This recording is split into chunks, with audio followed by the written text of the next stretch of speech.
The Dallas Mavericks earned themselves a second consecutive victory over the Los Angeles Lakers, not only moving into sole possession of 6th place in the Western Conference, but adding a little bit of padding between themselves and the Trailblazers, who continue to spiral out of control for the moment. Portland has lost something like 9 out of 12 games, I believe, and Dallas is, while still up and down in their own right, we've had ugly losses that are unforgivable. They do get wins against teams above 500. They do. They're something like 22-14 now, playing teams with a record above 500, and like 11-12 playing teams below 500. It's maddening. If you want to look for a silver lining, you would just grin and say, hey, if you're playing a team in the playoffs, they're going to be over 500. It's not the Eastern Conference. You've got that little bit of leeway, and at least that reassurance that, all right, if you only show up for one crop of the league, I suppose it's the better one to show up for. But all the same, Dallas gets themselves a pair of gritty wins that really felt like they needed them. Yes, the Lakers have fallen off. Anthony Davis came back after missing like 30 games.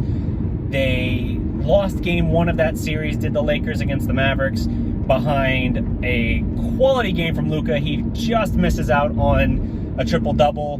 He seems like he has so many games where he really teases that he's going to record a triple-double, but he ended up, I think, in that game with like 30 points, 9 rebounds, and 8 assists, or something to that effect. It was a 39-8 stat line. And KP was, he tweets the ankle, though, at the end of the third quarter. That was big. He did not return, and then he missed the follow-up game. Now, what concerns me there is, yes, he played in that first Laker game, which was the second night of a back-to-back, which they don't play him for. And now I am concerned that because they finally, understanding that they needed that win, finally played him on the second night of a back-to-back, they're going to feel like they were snake-bitten as a result of that, because he turned his ankle and he missed the next game, and we don't know how long he might miss. The injury concerns continue. They linger like a rank fart from a large person in the room. You know who did it, but they don't want to claim ownership. I don't quite know what analogy I'm trying to make at this point, but all you need to really take from it is that KP is again out with an injury, and Dallas, a split was fine if that's all you could get. You just had to have one, but they do better than that. They come back, and not, Luka had a ho-hum game by his standards, but you got tremendous step-up performances from role players in Dorian Finney-Smith, who, by the way, is now shooting 39% from beyond the arc this year. That's a career high. He was 37.5%, I think, last year. Dorian Finney-Smith's evolution, especially in the last 2 years, into a quality three-point shooter, a quality 3-and-D on an absurdly affordable contract weapon, has been tremendous. They also got the, I know we have KP, so we talk about the unicorn in that respect. You get the unicorn performance out of Dwight Powell. Yes, Dwight Powell, the most maligned Maverick out there. And I've torn into Dwight Powell on a number of occasions as well. But in this, you get a 25-9 performance against the Lakers. That is phenomenal. That's Dwight Powell, peak Dwight Powell, even on rare occasions prior to the Achilles injury. But he is on a bit of an upswing, just like Dodo. It's a quiet through April, just quietly working his way in. I'm not saying that, hey, this is the standard for either guy, but it is a little bit of a sample size now that you're building out, and it is during a stretch of the season where you desperately need these wins, and you need these role players to step up. So I am thrilled that the Mavericks get not one but 2 wins over the Lakers, extending their lead for the 6th seed in the Western Conference. And you know what? We can talk about the role players stepping up. That's awesome, especially when you're out. You don't have KP and you didn't have Richardson either. So on paper, you were without your number 2 and number 3 weapons. And you got a ho-hum game out of Luka by his standards. And you still got the win. That is impressive. I don't care who you ask. That is impressive.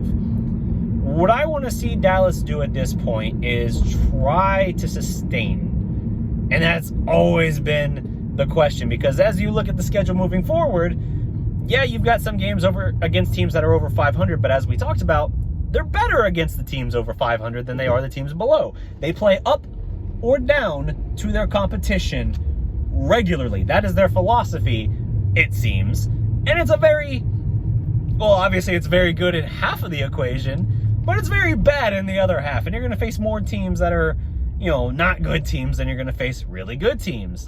So I don't know what they're trying to do in that regard. They need to find some measure of consistency to do something more, because you're going to get more Sacramento, and you got to be able to put them away. You got to be able to do more with that. De'Aaron Fox, he got banged up. You have more opportunities as well. You know, a matchup, there's a lot that would have to happen to it, but if you could somehow pull the Nuggets in a playoff series, whoo-hoo, that team looks more vulnerable. Now, they're still a good team, but obviously losing Murray was huge. And now they lose another important weapon. And now you're looking at a team a little less intimidating, and certainly not going to have as much time to kind of adapt adapt before the postseason. So I'm very curious to see how that would work. Plus, Dallas has just drawn really good performances against Denver. They've played them very well in recent years. And so in that regard, that's another reason I'm interested in that potential matchup. But we'll see what happens with it. So all you need to really focus on right now is what's the status of KP's ankle moving forward?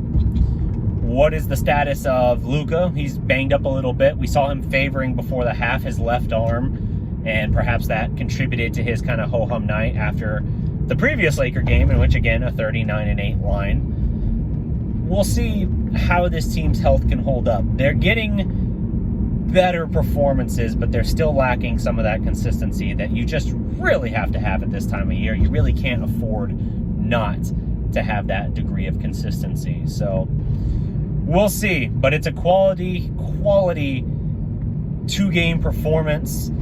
You get your stars carrying you kind of through the first leg of it, and then right after that, you get the role players finally stepping up and delivering big performances as well that allow you to improbably take both games from the Lakers, especially once you heard Anthony Davis was back. You thought for sure it was going to be at best a split. You thought maybe, just maybe, in my wildest dreams, we could get both. Well, they did, and it was awesome. So that's all my time for this. This is just a quick update video. I am scrambling as finals week begins, working on a couple different final projects as well for a couple classes that don't have like written test finals, but rather have projects themselves requiring a lot of journalistic groundwork, footwork, whatever you want to say, whatever it is. I was so tempted to just take that joke a little further into inappropriate territory, but I think I need to dial it back. I'm a little sleep deprived as well, so that line of consideration is even more so blurred than usual. But I digress. Like the video, comment, subscribe to the Dallas Prospect, and until next time, remember, every legend was once a prospect. Peace!